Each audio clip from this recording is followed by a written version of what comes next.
Are you tired of the same old streaming options? Introducing MyCo, the revolutionary Web3 content platform where you can not only watch films, TV shows, user-generated content, live events, and listen to podcasts, but earn from them too. MyCo commissions and produces content that connects and empowers both viewers and creators in a fully decentralized video ecosystem. With live monetization, crowdfunding, NFT gating, and even the opportunity for fractional ownership of content, MyCo is changing the game. MyCo. Join the conversation and start earning today. Download the app from the Apple and Google Play app stores. Telecast, the TV industry news review. Hi, I'm Justin Crosby, and welcome to this week's Telecast. On this week's show, John McVay OBE, Chief Executive of Pact, the UK's trade association for film, TV, animation, children's and digital production companies, joins me alongside Claire Macdonald, VP at Brunico Communications and publisher of Realscreen. Peter White from Deadline updates us from LA as the lockdown eases in Hollywood, and K7 Media's Girts Licis brings us up to date on AVOD, TVOD, SVOD, everything VOD, as he predicts a bloodbath in the market. It's all coming up on this week's Telecast. So my guests on this week's show are from opposite sides of the pond and are both hugely influential in enabling the production and distribution of TV shows internationally, particularly in the world's biggest TV market, the USA. So welcome to Telecast, Claire Macdonald and John McVay. How are you doing? Good, thank you, Justin. I'm great, Justin. Thanks for having me on the show. John, we'll start with you if we may. So you lead Pact, the organisation that represents the interests of UK TV producers, both domestically and internationally. Tell us about the current state of the TV production sector in the UK. Well, like everywhere else, quiet at the moment. Normally this would be coming to peak activity, lots of shows starting up, both domestic and international in the UK. But we're way short of that right now. Obviously, following the instructions from our government to socially distance, that impacted on production, which meant that many productions had to stop, be suspended, or indeed some places could close down completely. So the first wave of this was dealing with all that. And recently, what we've been working more on is what's called the recovery. Looking at how we get back into production, doing that safely and addressing a lot of the issues that we face in terms of how we do that, how our businesses operate in the new world, but also that means in terms of additional burdens on production costs, et cetera, et cetera. So for the past 10 weeks, it's not really stopped in terms of our work, but a lot of our members have furloughed staff and are mostly focusing on R&D right now, which I think is the right thing to do. Obviously, the UK TV production sector, much like any other production sector around the world, is made up of micro indies, like small one-man bands or two-man bands, and the industry really relies on freelancers as well, but moving up to these super indies. Who's been hardest hit, do you think? Well, I think everyone's been hit. I mean, the UK lockdown happened literally before many shows got into production. So that was maybe serendipity. But I think everyone's faced, loss of revenue, additional costs for locking down productions or suspending productions. Obviously, the emotional cost of furloughing staff, all of that, let alone the cost to themselves of having to leave their offices, work remotely. So I think when it comes to costs, it's a range of things. It's not just cash. Maybe if there's a two-person company who didn't have big premises, were working out of remotely anyway, it might have been a bit easier on them compared to someone where you've got several hundred people based in your London headquarters and you've got to manage all the processes of who's getting furloughed and who isn't getting furloughed. So I think it's not always about money. It's about a whole range of other burdens, if you want. This is placed on how your business would normally operate. And of course, the UK is one of the most efficient and productive TV markets in the world. Yeah, and we'll come on to talk in a little while, I think, about restarting production and how that's going forward and what your role has been in aiding that. Before we do that, you recently secured a landmark agreement for UK indies with the BBC. Can you tell us a little bit about that?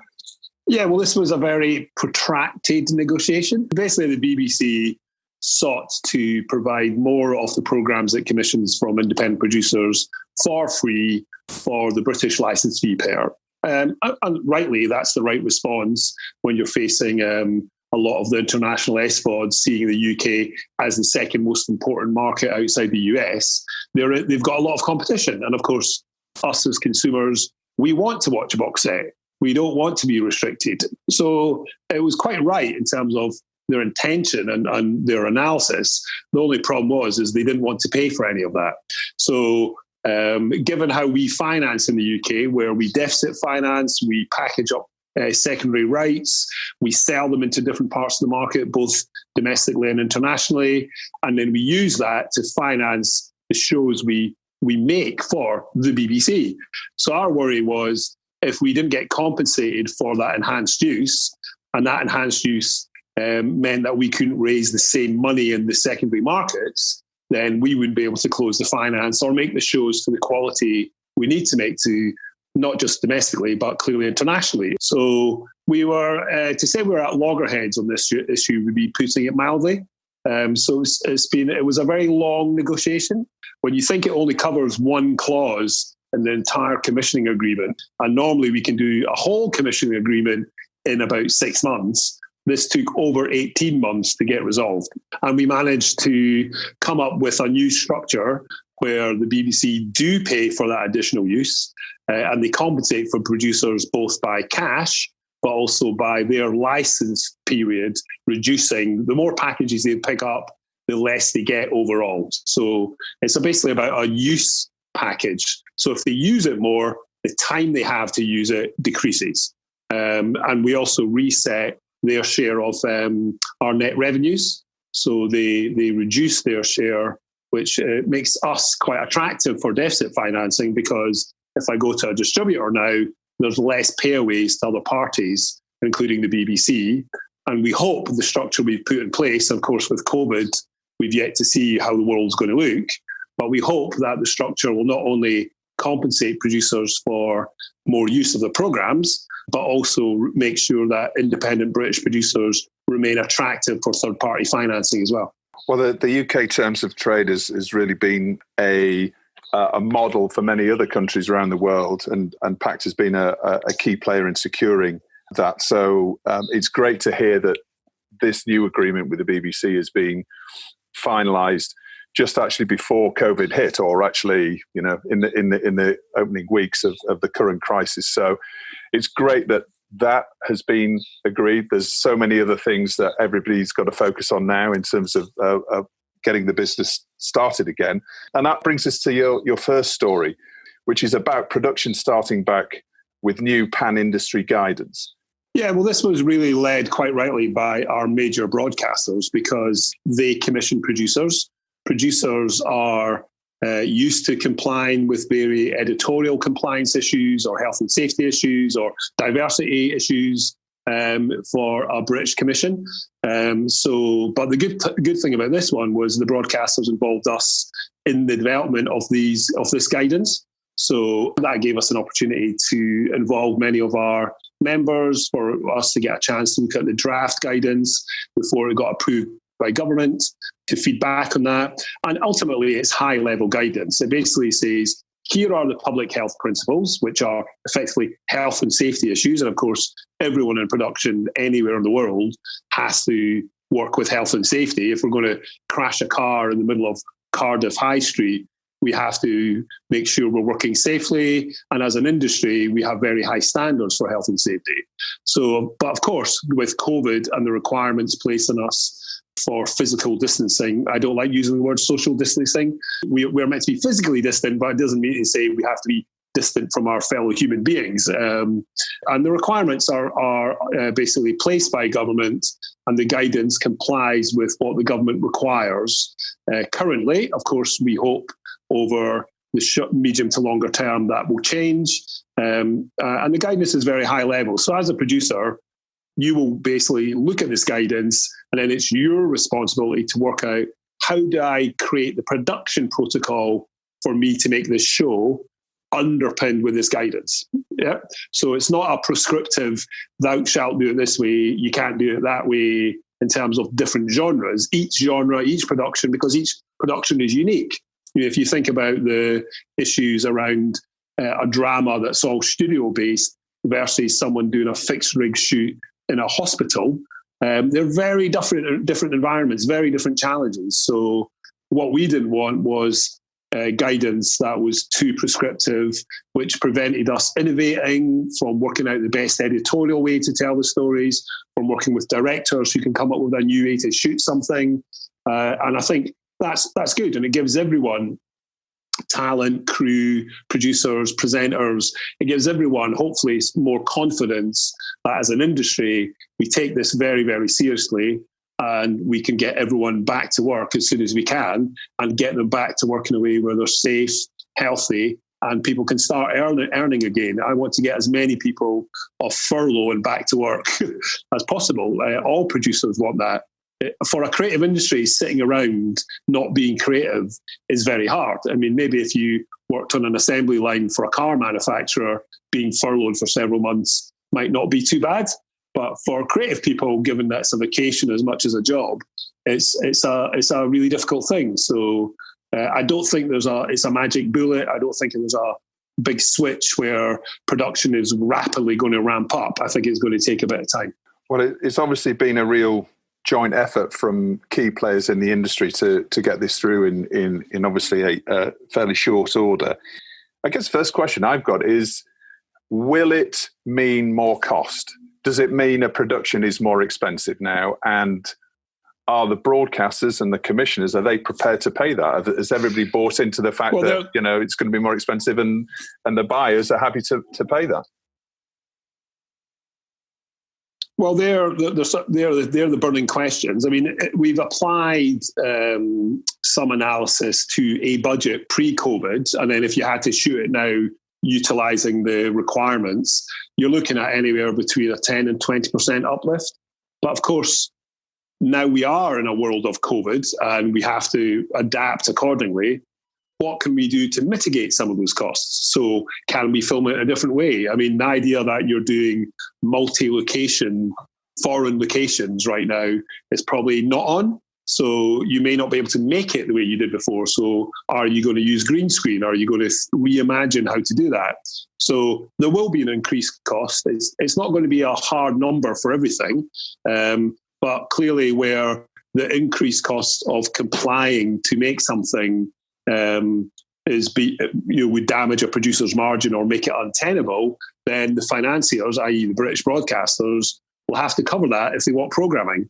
Because one of the other big problems we think we face in the UK is the potential for an asymmetrical recovery, because currently all the big platforms will self-insure, underwrite the costs, and probably underwrite the additional costs of working with guidance, which makes them really, really attractive for British producers.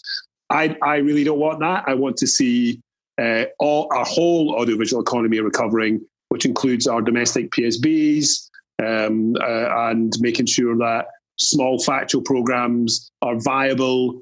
Some of the stories that we need to tell about our experience will probably be factual as much as they are scripted.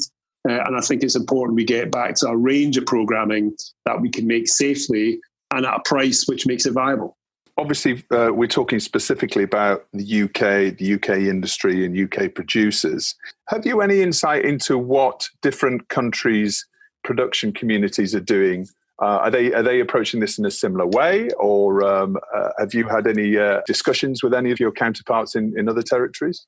Most of the other territories are also competitors to us, so we're not sharing our thinking, and they're not really sharing theirs.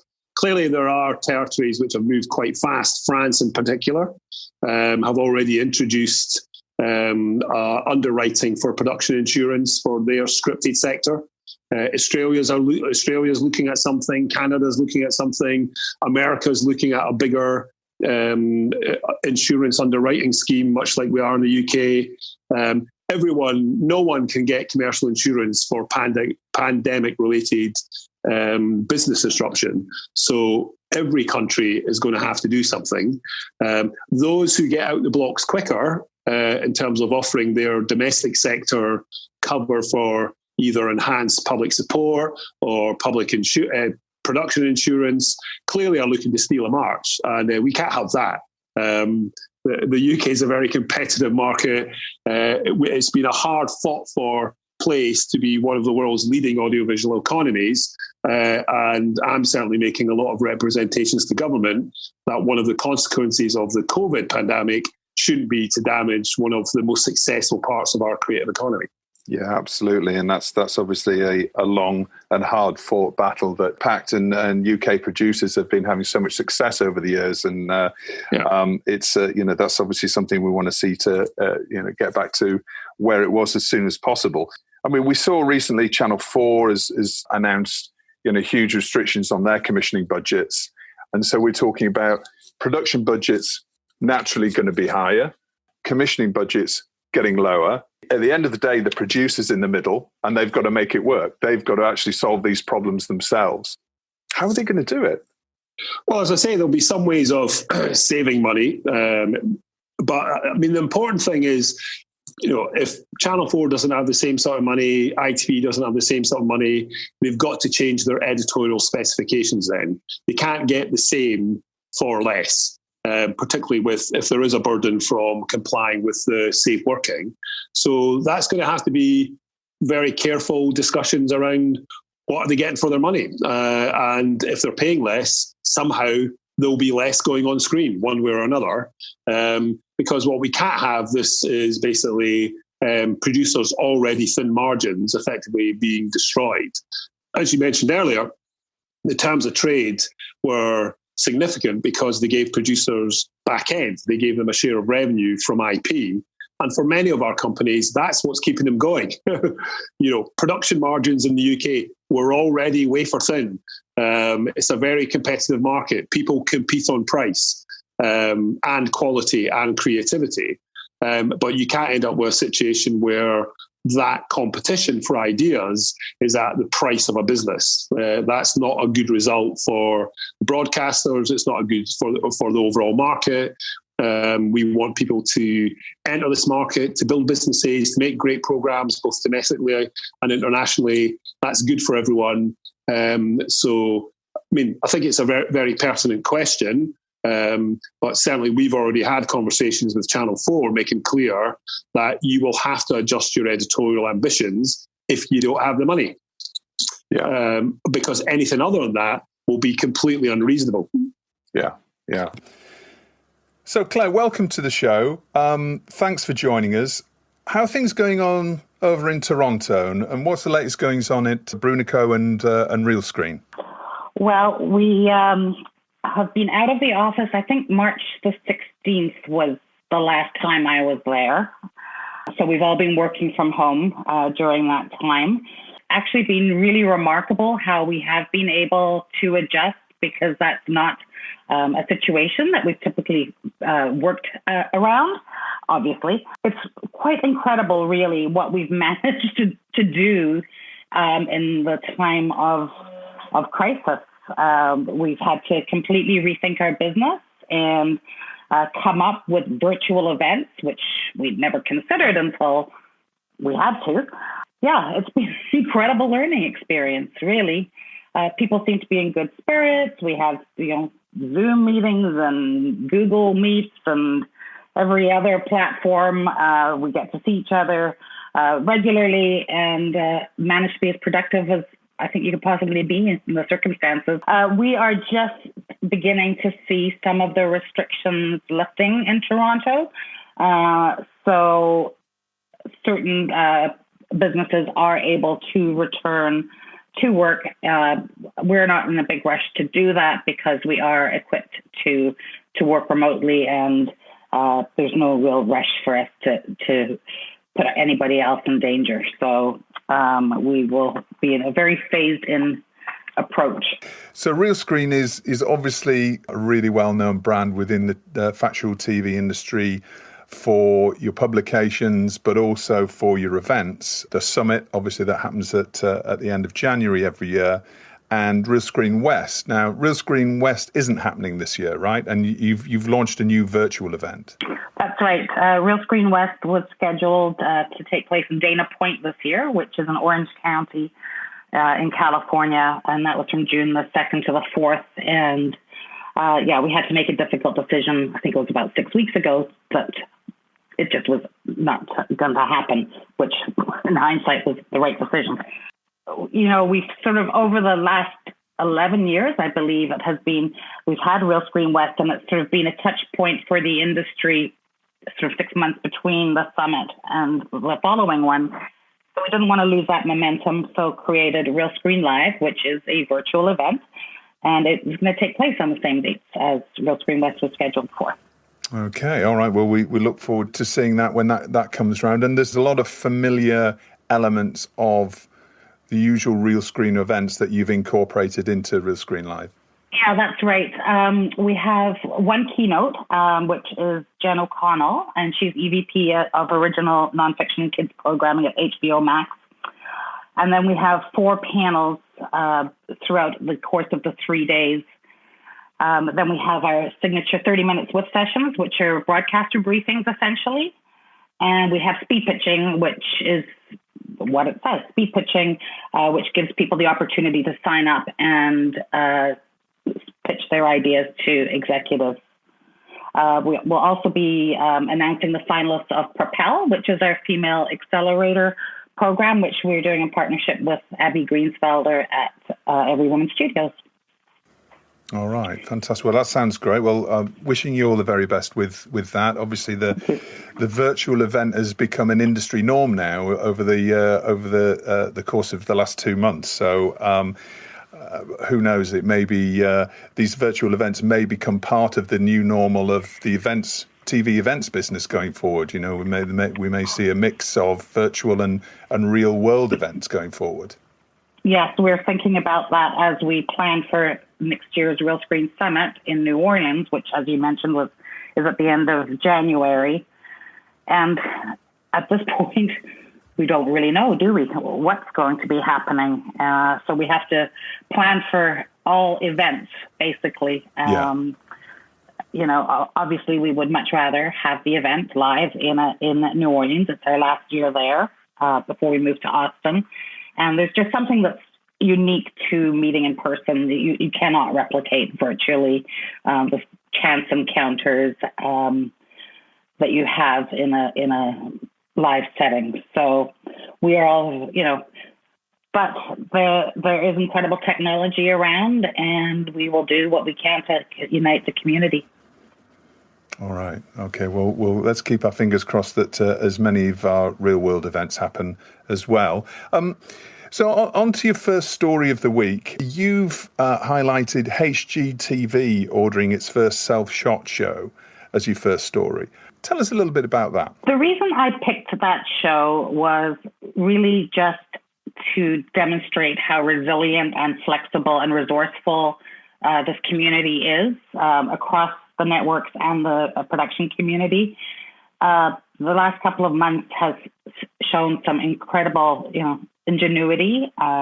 In this particular show, families, including first responders, receive a box of decor items at their doorstep, and then they receive virtual coaching from HGTV design experts, and the families record the transformation of their project from start to finish. So they really have adapted to change and circumstance, which is a bit of a luxury in the unscripted genre that we can do that. So, it really does bode well for the genre. A number of very senior executives have commented to me that they've seen massive creativity, and they're predicting a boom for the genre. So we're hopeful that indeed happens, of course. And it'll be really interesting to see what kind of ideas and series and stories emerge from the lockdown that lasts. What protocols and efficiencies will stick around post-COVID-19? Who knows? We will see, I guess. We will, yeah. And actually on last week's show, we were also talking about the golden age of unscripted. This could be the real opportunity for unscripted to pick up on the slack that drama production is going to bring about, particularly international drama production is going to be delayed for however long. We don't know how long. So production companies and also broadcasters that are agile and creative can really respond to this and take advantage. Yeah, it's reminiscent of the writer's strike, where, to the chagrin of the drama community, the unscripted was able to pick up a lot of slack and gain a lot of momentum that stuck. So I think that we are well placed as a community to move out of this in a good way. No, absolutely. And let's hope we can all come together in New Orleans in January and talk about that, reflect on it and see what it means for the next year of production. So, John, your second story centres on production insurance. We touched on it a little bit earlier. What is the issues around production insurance and why is it such a roadblock to productions going forward? Can you just talk us through the current issues and challenges? Sure, yeah. I mean, currently I think there's something like 500 claims going through insurance brokers right now for productions which were suspended or abandoned when the lockdown happened. And there's a long-running narrative in the British press about the failure of some very large commercial insurance companies weaseling out of various clauses where businesses thought they were covered for a pandemic or business interruption clause. And it turns out, read the small print, or we didn't quite mean that. So this is a really risky thing. If you're Warner Brothers, Netflix, you will by and large self-insure your productions because the excesses you have for your global cover are so huge that you can go into production. And if there's a subsequent lockdown, it'll probably be painful, but you'll be able to cover that. If you're a small British indie and you go into production now, you cannot get cover for any pandemic-related lockdown, suspensions, or disruption to your production. And of course, that's how we've always insured ourselves. If we have a lead actor who is taken ill and we have to suspend production until they recover so we can then carry on filming, normally that would be covered by insurance. Not now, it wouldn't be. So who's going to take on that risk? Well, the broadcasters aren't going to underwrite that, or if they are going to underwrite that, they will want so much control over the production that why would you be an independent producer? It might as well just be an in-house production. So for independent producers who are small businesses and insure by production, we can't see how we can actually step out the door, even with safer working practices, if the government were to call another lockdown, which wouldn't be in our control. We could be doing everything perfectly well. Everyone could be healthy on our production. Everyone could be safe, but the government instructs us to lock down. No one will offer commercial insurance for that right now. So this is a major problem, not just for our sector, but for the entire UK economy. Governments tend to intervene in areas where you can't get commercial insurance, typically for terrorism, which is called terrorism ray, or you get pool ray, which is for flooding. And what's being talked about now between government and the commercial insurers is something called pan ray, pandemic ray. But that's going to take months to get developed and agreed because the size of the pot the government may underwrite will be astronomical compared to something for localized flooding or a terrorism attack. So for us as a sector, we're working up proposals to government to effectively act as a guarantor for any subsequent suspension costs or abandonment costs. And I've been working with really smart people across the industry, both in insurance and in production and elsewhere, to try and develop a proposal we can take to government. Because if we can get that through, we can start working, we can start taking people off furlough, we can get freelancers back to work so they're not on the taxpayers' payroll, and we can start getting shows for the domestic broadcasters, getting IP back into the pipeline for exports, and start rebuilding our economy. I find it, some people may find a way to do shared risk where they get financiers to share in the risk, but I always worry under those non-legally binding, if you want, ways of working, that the producer's always going to take the hit. Yeah. And that could mean you losing your business. If there was a lockdown and you're suddenly liable for several £100,000 of costs, you're going to pay for that. That's quite a sobering thought when you're thinking about starting production, that if something were to go wrong, not because you've done anything wrong, that you would be liable for that. And that's going to be a big drag on the UK recovery if we don't get it right, because all the inward investment, all the US platforms will move quicker because they'll be able to not only cover the cost of the COVID costs, but they'll also be able to cover the cost of the insurance issues. So they'll move quicker and get back into production quicker, which is fine. That, I'm not complaining about that. But we can't see an asymmetrical recovery in the UK. The domestic sector has got to be able to compete and recover as quickly as inward investment. Yeah.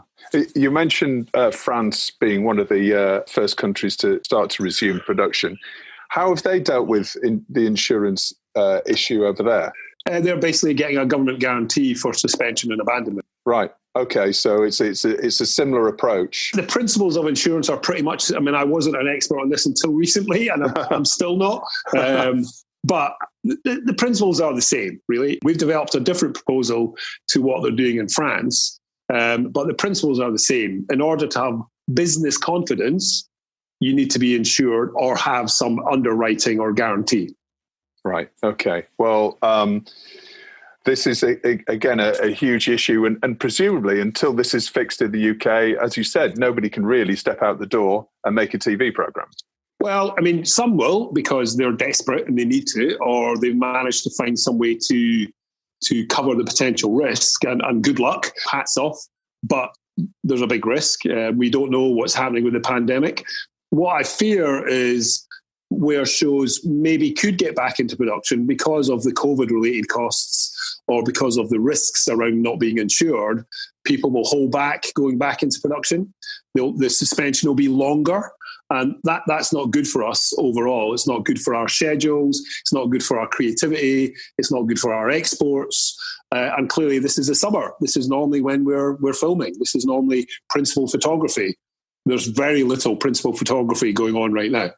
Yeah, well, so it's really all about building that business confidence and removing the roadblocks to that recovery. So, well, good luck with all of that, John. That's obviously fantastic work that you guys are doing there. And I'll come back on and let you know if we're successful. Absolutely, I'll be on the phone or another Zoom. I won't let you forget that promise. Okay. So, Claire, your second story is around Leonardo DiCaprio producing a feature doc. Tell us about that. Yeah, story ran just yesterday in Realscreen, and it was an announcement that Hulu is premiering the film And We Go Green, which actually launched last year at TIFF.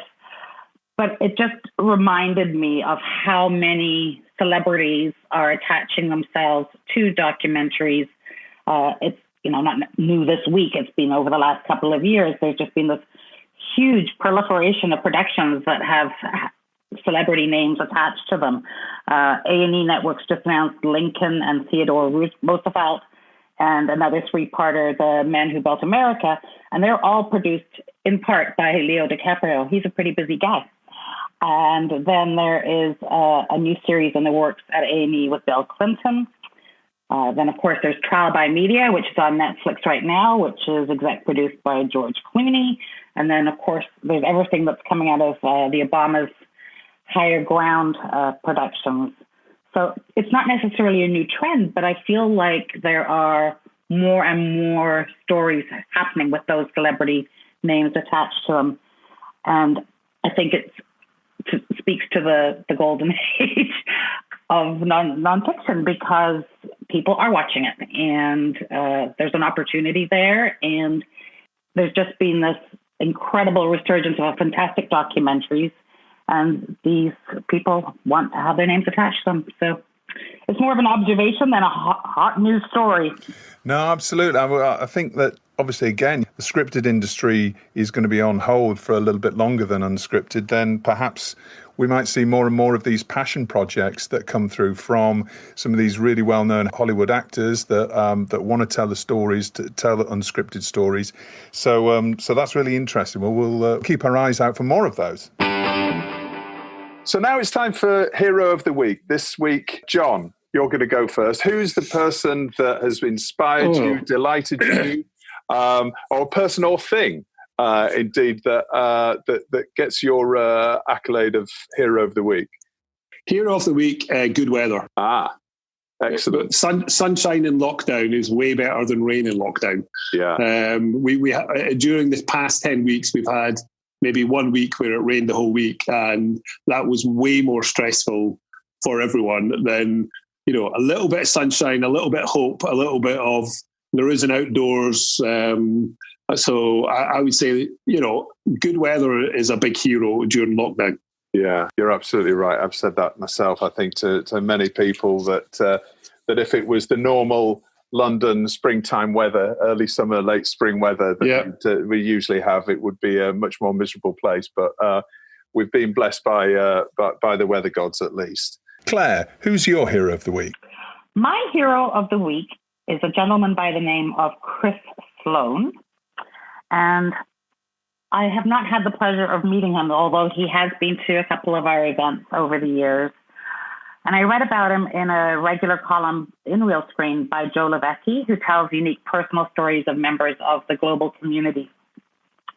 And Chris is a former unscripted network exec, and he now runs a production company in Miami. 6 years ago, he lost his young son, Calder, in a horrible accident.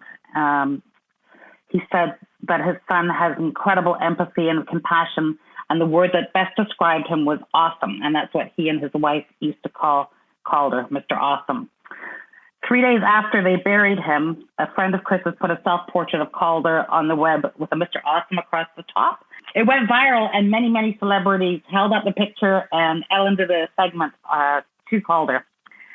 The Sloans then started the Caleb and Calder Sloan Foundation, which services missions around the world, and so far they've sent $500,000 of aid. When COVID hit, they created a campaign to match donations for people giving to charity that helps first responders and people fighting the virus. And so far they've raised $120,000, benefiting 100 different charities. So Chris Sloan is my hero this week. Well, absolutely. I mean, I think we can all support that very much so. And actually, for those who want to know more about the foundation, there's a link in the podcast description to the foundation website. So please go and check it out. And now it's time in the show, Claire, to find out who or what you're going to be telling to get in the bin. Well, Justin, I am going to throw working from home permanently in the bin. There's many ups to the situation. I don't have the commute that I generally have. I don't spend a whole ton of money on gas. I don't have to pay for parking. But I really, really miss the camaraderie of being in an office with my colleagues. And it's one of those situations where the grass is always greener, or is it? Yeah, absolutely. I think, and that's something we're very much getting from a lot of people that we're having on the show, is that you take it for granted, I think, the amazing people that you work with in a personal capacity, in an office, even the guy that you pass in the store every day, or you go for your morning coffee, or all of these regular things that you don't think twice about. You realize how actually important that human connection is. And when we're all forced into this lockdown, then it really brings that, it brings that home. So I think I'm certainly with you on that one. It can get in my bin as well, I think. Perfect. All right, Claire, fantastic. Thank you so much for being on the show this week. Really appreciate your time. I'm sure you're incredibly busy at the moment. So thanks again for coming on the show, and we look forward to seeing you soon. Thanks again for having me, Justin. So, John, coming back to you, who or what are you throwing in the bin this week? I think the Home Office migration consultation, I think it's badly timed. I think it's not consistent with public sentiment right now. We will end up with something that will control the British borders better. That is a manifesto undertaken, and I respect the government's commitment to do that. That's what they were elected to do, and I'm a Democrat. However, I think in terms of timing, and particularly the impact on carers or health workers going forward, I think that it's a crass moment to open up that consultation and look to do anything which wouldn't be chiming with the sentiment of the British population, which is by and large, these people are heroes. They're not migrants, they're heroes. So I despair at that. I'd hoped that this brutal experience for everyone may have brought a bit more of political wisdom and insight. So, yeah, well, we were also talking, it's almost a weekly thing when we start to talk about how governments are handling communication issues mainly around these various issues. And you're right. I think that the timing of that doesn't seem. I've got another bin. Okay, this is the first ever double bin. So I've got a double bin. The double bin is right. The double bin is stay alert. Ah, yes. What does that mean? That's a ideology. Is not a practical instruction. No, exactly. Brilliant. Okay, John, thanks so much for your time in pleasure. Which is obviously a incredibly busy time for you at the moment, and in the middle of your negotiations to get the wheels of the UK production industry going again. So thanks again for taking the time on the show, and we'll no doubt see you in person hopefully soon. And you take care, and thanks a lot. Best wishes. So it's that time in the show where we head over to Hollywood and chat with Deadline's Peter White. Hi, Peter. How are you? Hi, Justin. I'm good. You? Yeah, very good. The lockdown's easing, I hear, in LA. Yeah, we're all heading to the beach, or that's certainly the plan, at least. And it's still the upfronts, or the upfronts that aren't upfronts, I suppose. But I hear there's been some news from CBS. Yeah, I guess you're right. "Quote unquote" upfronts. We would have been in New York at some point in May to talk about all of this, but now they're stretching them out for a couple of weeks. Yeah, CBS was this week. That was a big sort of statement in terms of what their fall schedule looks like, or as Kelly called their chief programming guy, "quote unquote" full, depending on when they can launch a number of new shows. So yeah, they announced a few new things that they're going to try and fit in this year, which includes The Equalizer, Queen Latifah, a new Chuck Lorre comedy called Be Positive, and then something for mid-season, a Silence of the Lambs sequel, Clarice. But what's interesting, obviously, there's no set return for production yet. They're sticking these shows into the full schedule. So whether that means that there'll be shorter runs, whether that means things will be produced a little bit closer to TX, that seems to be the idea. But they're trying to plow ahead with some new shows at least, which I guess in any other year this schedule would have been considered quite conservative. But this year it feels a little bit different. It feels a little bit taking risks because there's no real sight as to when these shows will go up and running. Yeah, so it's a bit of a gamble, really. You know, we could find out something completely different from what they're published right now, right? In terms of what comes on air. Yeah, they've got a few options. Kelly Call was keen to stress that they have stuff in the pipeline. Obviously, they're owned now by Viacom CBS, so whether that's taking some stuff from its other cable channels to fill some holes. There's a couple of shows still on the bench. There's a second season of a show called Blood and Treasure, which could slot in. But they're banking on these being ready, but I guess they are working out. They've got a few months now to figure out if that will be the case. But interesting nonetheless. So what else did we learn from the CBS upfronts? So there was a lot of talk about whether it's reality shows, Love Island and Big Brother can air this summer. They're still optimistic that those shows can. Obviously, they can turn around quite quickly. You've got Survivor and The Amazing Race, which are slightly different cases, given that they showed internationally. But it also raises a question about what CBS is going to do with reality. They've got to fill a gap. Sharon Vong left for NBC earlier this month. So we spoke to Kelly, and he said that they're reevaluating that role whether that means bringing in a new external third-party candidate or changing the function completely. CBS does a slightly less reality than some of the other networks, but it is interesting because that's obviously one area that international producers do good business with the American networks on the reality side, whether that's things like Undercover Boss from Studio Lambert, but that seems to be an area that they're having a think about, which I guess will have some ramifications internationally.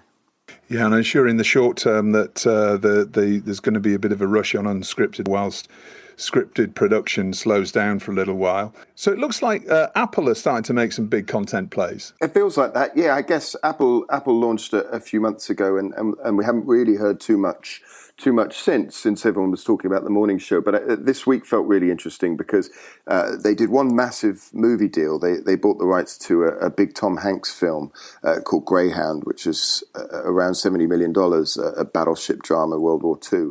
It was going to be released theatrically and now will go straight to Apple TV+.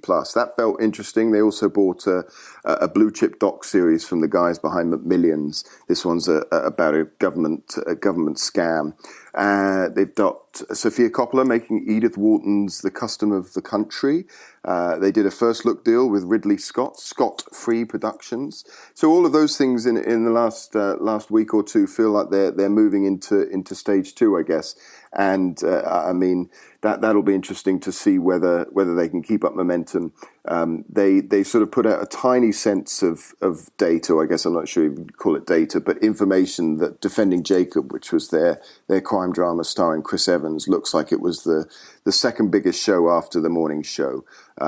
Similarly to the likes of Netflix and Amazon, Apple doesn't send out ratings data or give you any real indication about how these shows are doing. But I guess we'll take what we can get, and the fact that that's number two is interesting in some sense. The Beastie Boys doc was more number one in my house, but it does feel like Apple is gearing up a little bit over the last week or two. Well, a business like Apple in these times that's cash rich, then presumably there'll be some opportunities coming their way, both in terms of content, but also companies maybe in the next few months. I see Steve Coogan's got a classic reboot in development. Yeah, I love this story. I was doing an interview with the guys behind Snowpiercer, the TV remake of that, a company called Tomorrow Studios, and they mentioned that they've got Steve Coogan and Hart Hanson, who's the creator of Bones, the long-running Fox drama, that are going to write a new adaptation of The Persuaders, which I guess Coogan has admired for a while. There was talk a few years ago that he was going to star in it with Ben Stiller, but it now looks like he's going to write an American TV version of it. That'll be fascinating. You know, the original with Roger Moore and Tony Curtis. That would be perfect for a co-production, I guess, with a Brit and American working for a shady billionaire. But I thought that was really interesting. Steve Coogan, obviously coming off the back of The Trip, and Hart Hanson hasn't really done anything since Bones. So we'll watch that one. That could be fascinating. Oh, definitely. Any opportunity to hear Steve Coogan's Roger Moore impersonation again, then I'm a big fan of his. Exactly. Peter, thanks as ever for your time this week. Stay safe in LA. Enjoy this slight loosening of lockdown, and we look forward to catching up with you next week. Thanks, Justin. See you then.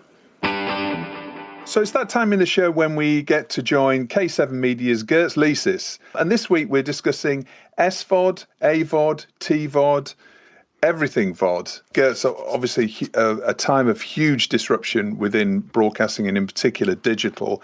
We had Olivier Jolet from Pluto TV on last week's show, and it was really interesting to hear from him about the AVOD model that Pluto is having some real success with. Which models are going to work? SVOD, AVOD, TVOD?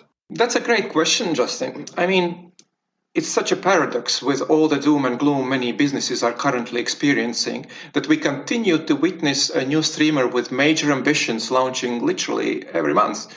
And with HBO Max next week and Peacock in mid-July, the overall feeling is almost like if they are panicking to miss out on what they all apparently believe is this super attractive streaming space, which is so far lacking what each of these contenders believe, just their unique offering. Well, bless them. But when it comes to different business models, subscription-based streamers currently may sound like totally bulletproof frontrunners, at least from what we hear publicly. From some pretty impressive stats all throughout this pandemic period in terms of the growing number of subscribers as well as streaming hours, to very encouraging forecasts of SVOD revenue growth globally by more than 80% within the next 5 years, with some major markets like UK projected even to double the revenues. We also hear about TVODs or transactional services, particularly as a possible threat to movie theaters, as they have gained attraction during the current lockdown as a preferred choice for film lovers. But then, and what honestly perhaps surprises me the most, that no one is really talking anymore about ad-supported VOD services, which still at the beginning of this year sounded almost like everyone's favorite in terms of their growth potential. I get that it's kind of unpopular to back them at this moment when the advertising is suddenly so down, but I think it's a bit unfair.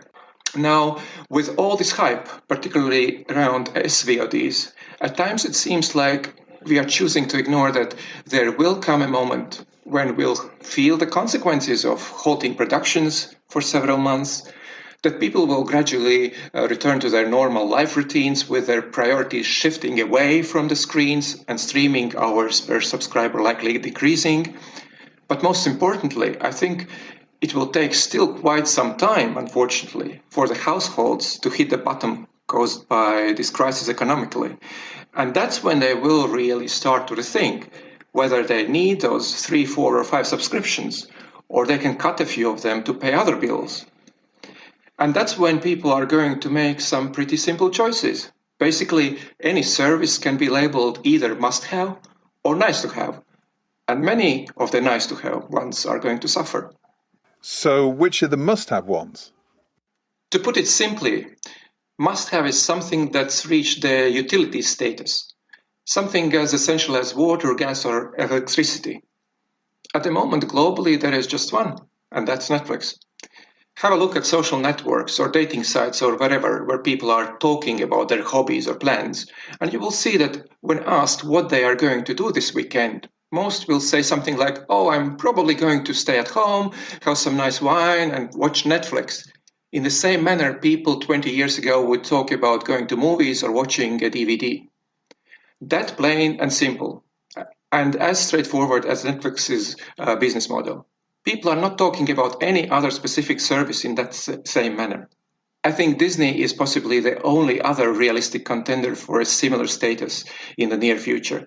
Just because the brand itself is so immensely strong, we have all grown up with it, and the positioning is also super clear and simple. I must say, unlike Amazon, for instance, a brand which basically is the world's biggest supermarket, but when it comes to video offering, for some reason they try to play a high street Louis Vuitton or Ferrari, and that can be quite confusing for consumers. Now, when it comes to the rest, of course, every single one of them is going to have their own loyal fan base. But in general terms, people won't care too much if one of those services has 10,000 more hours of programming than the other or 100 more movies than the other. So yes, there will be a bloodbath sooner or later. And I guess that's the price one has to pay for whatever was taking them so long to adapt to the new digital reality. However, when it comes to households' budget cuts and ad-supported VODs, the nice-to-have ones, not only generalist services, but also more niche, genre-specific ones, are much more likely to stay untouched. So, answering your first question about the safest VOD business model, in short to medium term, a mixed-tier service with a basic free ad-supported offering and a premium subscription or pay-per-view on top of it, I think is definitely the safest bet. So it sounds like you're slightly advocating AVODs over the other services. That's true. I really see the mid to long-term future of AVOD is very bright, and there are a few reasons for that. First of all, we are used to look at streaming business very much from the Western point of view. Rightly so, as that's where it originated. However, we don't have to look too far to find markets and cultures which just don't have that tradition of paying additionally for what they are watching. Say Central Europe or Russia, for instance. Most people have grown up watching everything for free, and many still don't get it. Why? Now they are required to pay for something. That's one of the reasons why the piracy levels are so high there. It's not like people are born there to break laws. I think it's way they show their protest about something that feels strange to them. It's similar in many Asian markets, where in addition, the purchasing power is extremely low compared to Western standards. The subscription services see the business opportunity there as this region is so populated that it makes for a scale economy, but average revenue per user is very, very low. And in many Asian territories, consumers would also naturally go for free services. The Southeastern Asian streamer Iflix, for example, reported that consumption of its programming doubled within 5 months of adding its AVOD tier. But also in the West, different research increasingly show that the tolerance towards advertising is returning, particularly among younger people who are often on tighter budgets, but also because they have grown up watching the ad-supported YouTube, which is the new normality for them. But of course, we're talking a very different, individualized, focused, smart advertising, not along impersonal commercial breaks as we know them from linear television. And then there is another factor. As previous crises are suggesting, advertising is usually bouncing back considerably faster than purchasing power of individuals. While the households will still have to make very tough cost-cutting decisions, brands will have to start spending again. As every crisis is also an opportunity, many businesses will try to use it to increase their market share, and for that reason, they will need to be seen and heard. And even the brands that will still be leading eventually will have to make a decision to invest in their brand marketing as a priority, since otherwise they would just risk to lose out in this market race. And at that point, AVOD might appear to be in a stronger position than traditional television when reaching for these post-crisis ad dollars, as they are able to more accurately quantify its audiences through data, creating way better returns on investment and far greater accountability for their advertising partners. So AVOD looking at the future's looking bright for AVOD, you think? Do you see any other VOD strategies emerging or where there are additional opportunities? I think one interesting trend we are seeing is growing of clusters, not so much around a specific region, but around a specific language. For example, Shahid, a Middle Eastern streamer with great ambitions to become a leading service of Arabic content, or a Chinese language short-form original programming streamer Mplay Asia, which just launched, targeting young urban professionals in Singapore, Malaysia, Taiwan, and Hong Kong. Or Discovery, in its turn, working together with a Polish partner to launch a service that will offer Polish programming, including originals, and not only in Poland, but also internationally. I think there is another aspect of video consumption which this lockdown period has highlighted as underserved by the streamers in particular. And that's the revelation that there's value in being able to provide human connection. Viewers expect a sense of community with added social features, not only helping to keep users interested, but also encouraging more in-app spending. So that's really interesting, Girts. I mean, what sort of timeline? You talked about a bloodbath within these VOD services. When do you see that really starting to kick in? Well, a lot of depends, obviously, how long will be this period we are going out of the current situation. But I would give like 2, 3, 4 year lifespan for some of the streamers. Okay, well, it's going to be really interesting to watch, and obviously there's going to be many changes in the traditional linear broadcasting landscape as well over the next few years. So fascinating to watch. Let's keep our eye on AVOD. And TVOD as well. And TVOD. All right. Thanks, Girts, as ever. Thanks so much for joining us, and we look forward to catching up with you next week. Absolutely. Take care.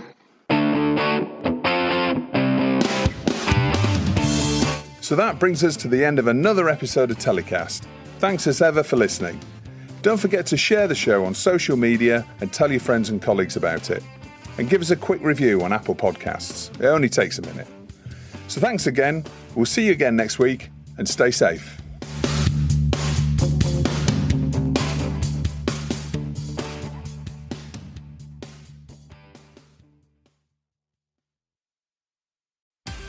Are you tired of the same old streaming options?